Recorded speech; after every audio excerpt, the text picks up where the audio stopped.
अंदर दो भुजाएं दे रखी है हमारे को, जैसे यहाँ पे ये लंब है, ये आधार है, कर्ण ज्ञात करना है, तीसरी भुजा ज्ञात करना। यहाँ पे हमारे को लंब ज्ञात करना, यहाँ पे आधार ज्ञात करना। तो हम कैसे करेंगे? तो यहाँ पे हमारे को कर्ण ज्ञात करना, तो कर्ण का सूत्र कर्ण स्क्वायर बराबर होता है लंब स्क्वायर प्लस आधार स्क्वायर। कर्ण स्क्वायर बराबर लंब स्क्वायर का मान, लंब का मान हमारे पास है 5, यहाँ 5 रखेंगे और 5 की घात 2 है, स्क्वायर कर दिया, प्लस आधार का मान हमारे पास 12 है, 12 का स्क्वायर करेंगे, ये देखो। अब देखो कर्ण स्क्वायर बराबर 5 का स्क्वायर करेंगे यानी 5 का 2 करेंगे 25 होगा इसका मान, यानी 5 को 5 से इंटू करेंगे 5 25, प्लस 12 का स्क्वायर करेंगे 12 का 2 करेंगे, 12 को 12 से गुणा करेंगे तो 144 आएगा।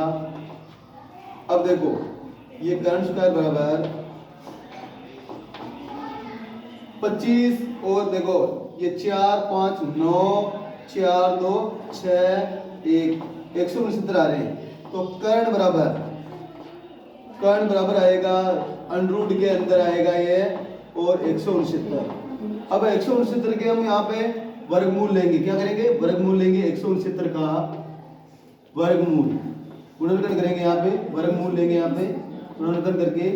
तो इसमें जाएगा 13 का भाग एक बार जाएगा, 13 एकम 13, 3 बच गए, 13 3 39, 13 में 13 का देंगे एक बार।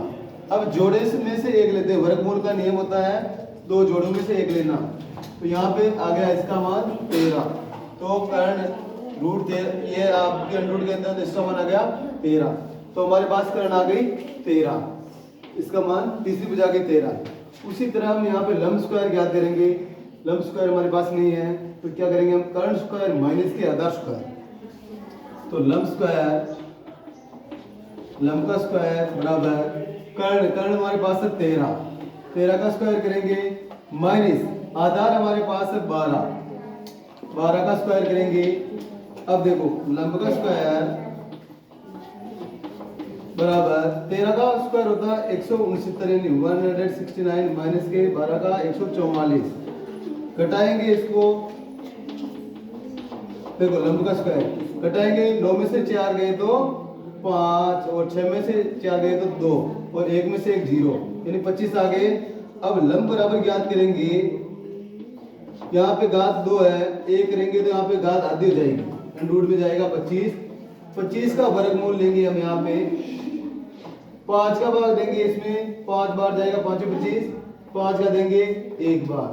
वर्गमूल का अर्थ होता है जोड़े में से एक लेना, वर्गमूल यानी यहाँ दो जोड़ों में से एक हमने लिया बाहर, तो ये आ गया 5, तो लंब का मान आ गया 5, ये लंब बराबर 5, यहाँ पे हम 5 लिखेंगे। उसी तरह तीसरा सवाल हमारा आधार ज्ञात करने के लिए, आधार कैसे ज्ञात करेंगे? आधार का सूत्र होता है आधार स्क्वायर बराबर कर्ण स्क्वायर माइनस के लंब स्क्वायर। तो यहाँ पे लिखो, यहाँ पे इसका मान रखना, कुछ नहीं करना हमारे को। आधार स्क्वायर बराबर कर्ण का मान हमारे पास 13 है, ये 13 का स्क्वायर माइनस लंब का मान हमारे पास 5 है, ये 5 का स्क्वायर। अब देखो आधार का स्क्वायर बराबर 13 का स्क्वायर होता 169 माइनस के ये 25, 5 का स्क्वायर। अब बाकी निकालेंगे, आधार का स्क्वायर बराबर 169 में से 25 बाकी निकालेंगे 144 आएंगे, और आधार बराबर ज्ञात करेंगे 144 आ जाएगी घात अंडरूट के अंदर, यानी इसका वर्गमूल लेंगे हम, ये 144 हमारे पास है,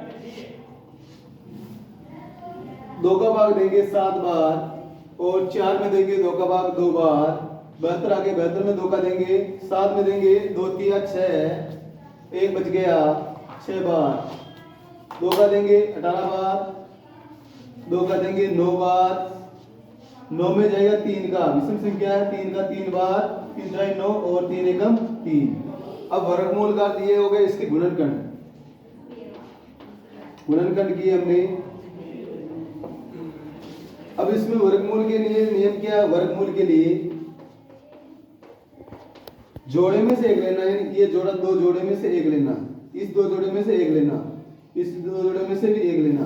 तो यहाँ पे आ जाएंगे बार क्या है, पहले 2 इसमें से 2 बार, इसमें से 3 बार। अब देखो 3 दूनी 6, 6 दूनी 12, यानी आधार हमारा आ गया 12।